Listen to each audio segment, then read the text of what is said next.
እዙይ ድምጽ ራዲዮ ኤረናዩ ዕለታዊ ዜና በጂ7 ዝፍለጣ በቁጠባ ሓያላት ዝኾነ ሃገራት ኣብ ትግራይ ተፈጺሙን ዝበሃል ዘሎ ምግሃዝ ሰብኣዊ መሰላት ብናጻን ግሉጽነትን መርመራ ክካየደሉ ጸዊዐን እተን ሕቡራት መንግስታት ኣሜሪካ ጀርመን ፈረንሳን ካልኦት ቁጠባዊ ጽልዋ ዘለዎን ሃገራትን ብሓባር ኣብ ዘውፅኦ መግለጺ እቲ ብኣማይታ ሸሓት ሰላማውያን ሰባት ካብ ቤት ንብረቶም ዘመዛበለ መቕዘፍቲ ዓበይትን ንኣሽቱን ዘኸተለ ኩናት ብፌደራላዊ መንግስቲ ከም ዝወደአ ይግለጽ እኳ እንተሎ ኣብ ልዕሊ ሰላማዊ ህዝቢ ዝወርድ ዘሎ ግፍዒ ግና በብመኣዝኑ ይቕጽል ከም ዘሎ መልኪቱ ሚኒስትራት ጉዳያት ወጻኢ ካናዳ፣ ፈረንሳ፣ ጀርመን፣ ኢጣልያ፣ ጃፓን፣ ብሪጣንያ፣ ኣሜሪካን ሕብረት ኤውሮጳን ኣብቲ መግለጺ ክታመሙ አንቢሮም ኣለዉ።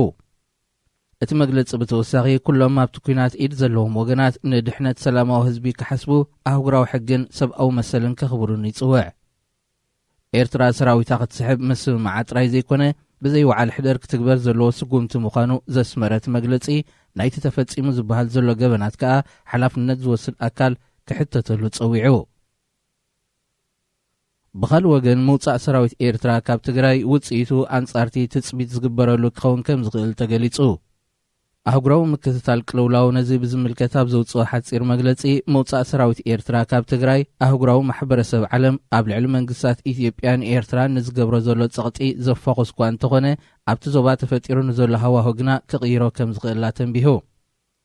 ICG ኣብ መግለጺኡ ሰራዊት ፌደራላዊ መንግስቲ ኢትዮጵያ ደገፍ ሰራዊት ኤርትራ እንተዘይብሉ ህወሓት ተመሊሱ ንመላእ ትግራይ ክቆጻጸር ርሒብ ዕድል ዝኸፍት ከም ዝኸውን የመልክት።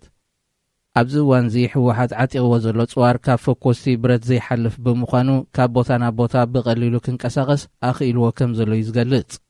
ዝበዝሕቲ ህወሓት ካብ ሰራዊት ፌደራል ዝመንዝዖ ከበድቲ ብረትን ታንክታትን ብናይ ነፈርቲ መጥቃዕቲ ከም ዝዓነወ ዝገለጸ ICG በንጻሩ ናብቲ ቃልሲ ዝውሕዙ ዘለዉ መንእሰያት ትግራይ ቁጽሮም እናዘያደ ይመጽእ ኣሎ ኢሉ። ቀንዲ ምኽንያት ናይዚ ኸኣ ኣብ ልዕሊ ህዝቢ ትግራይ ወሪዱ ዝበሃል ዘሎ ምግሃስ መሰላትን ገበናት አንጻር ሰብኣውነትን መንእሰያት ናብ ህወሓት ከም ዝጽምበሩ ይገብር ከም ዘሎ እዩ ዝገልጽ። ወሃብ ቃል ህወሓት ጌታቸው ረዳ ምስ አልጀዚራ ዝገበሮ ቃለ መጠይቕ ሰራዊት ኤርትራ ክወፅእ ዘይኮነ ዝያዳ የጣጣሓሎ ክብል ከሲሱ እዩ። ንሱ ብተወሳኺ ምጽናሕ ሰራዊት ኤርትራ ኣብ ትግራይ ንስርዓት ኣብይ ናይ ህላወ ሕቶ ስለ ዝኾነ እቲ ምውጻእ ክትግበር እዩ ዝብል እምነት ከም ዘይብሉ ገሊጹ። ኣብ ኤርትራ ወተሃደራዊ ታዕሊም ክገብሩ ዝጸንሑ ሶማላውያን መንእሰያት ኣብዚ ዝቕጽል ሳምንታት ናብ ዓዶም ክምለሱ ምዃኖም ካብቲ ሃገር ዝተፈነወ ሓበሬታ መልኪቱ።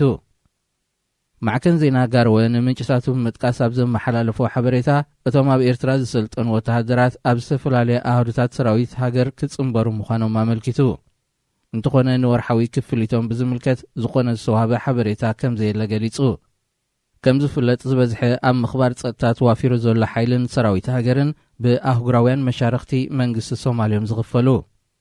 ናይዞም ኣብ ኤርትራ ዝሰልጠኑ ሶማላውያን መንእሰያት ፍሉይ ዝገብሮ ዘይከምቶም ቅድሚ ሕጂ ዝሰልጠኑ ብምስጢር ተታሒዙ ምጽንሑ እዩ። ከምኡ ስለ ዝኾነ ከዓ ቁጽሮም እውን ብልክዕ ክፍለጥ ከም ዘይተኻእለ ምንጭታት ዜና ሶማል የመልክቱ። ወተሃደራት ሶማል ምስ ሰራዊት ኤርትራ ተጸንቢሮም ኣብ ትግራይ ኣብ ዝካየድ ዘሎ ኩናት ይሳተፉ ኣለዉ ተባሂሉ ኣብ ማሕበራዊ መራኸቢታት ድሕሪ ዝወፅእ ሓበሬታ እዩ ምስጢር ናይቲ ወተሃደራዊ ታዕሊም ንቓልዕ ከም ዝወፅእ ኮይኑ። ኣብ ስነ ስርዓት መመራቕቶም ተዓለምቲ ሰበስልጣን መንግስቲ ሶማል ክርከቡ ትጽቢት ኣሎ።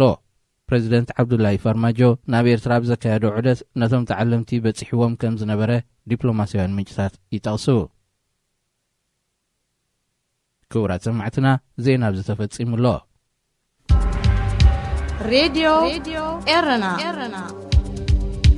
ሬድዮ ኤረና ካብ ከተማ ፓሪስ ዝመሓላለፍ ብኤርትራውያን ጋዜጠኛታት ዝዳሎ ነጻ ሬድዮ እዩ።